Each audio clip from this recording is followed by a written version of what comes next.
Hi, my name is Michelle Lucelis, and I'm the chair of the Bexar County Democratic Party. This is a weekly series to let you know what happened last week at the national and at the state level where Republicans hold every lever of power. So what happened the week of June 15th? First, a recap of what happened in Los Angeles. On Tuesday, June 17th, Mayor Bass lifted the curfew she put in place across downtown Los Angeles a week earlier, an area that includes about 90,000 residents. On Thursday, the LA Dodgers said that ICE agents requested permission to access the stadium's parking lots, but they were turned away. Then on Friday, Vice President JD Vance visited the federal building in Los Angeles where he accused Governor Newsom and Mayor Bass of encouraging violent protests. No local reporters who've been on the ground for over a week were allowed into the press conference. In addition, he misnamed the senator of California, calling him Jose Padilla instead of Alex Padilla. The vice president joked that he was hoping that Jose Padilla would be there to ask a question, I guess so that Senator Padilla could be wrestled to the ground and handcuffed. It's important I do a quick catch-up from the end of last week. On Thursday, June 12th, Israel bombed Iran, targeting Iranian nuclear sites and military infrastructure. A residential area nearby was also hit.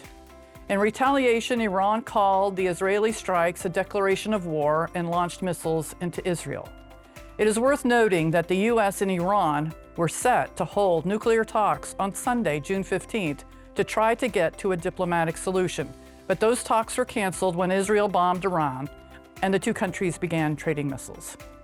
This week started with Trump joining the leaders of the G7 in Canada. On Monday evening, while at the summit, Trump shocked the world with a Truth Social post telling Iranian civilians to evacuate their capital immediately. There are over 10 million civilians in Iran's capital city. Trump then cut his visit to the G7 short to return to Washington. Several outcomes were expected at the G7, but only a few achieved. What was accomplished? The G7 signed a joint statement on the Middle East, with the leaders reiterating their desire for a de-escalation and opposition to Iran acquiring nuclear weapons.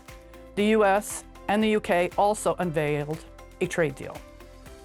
On Saturday, after he agreed to the joint statement on de-escalation, Trump launched our B-2s with bunker-busting bombs halfway around the world to bomb Iran's nuclear sites, attacking all three.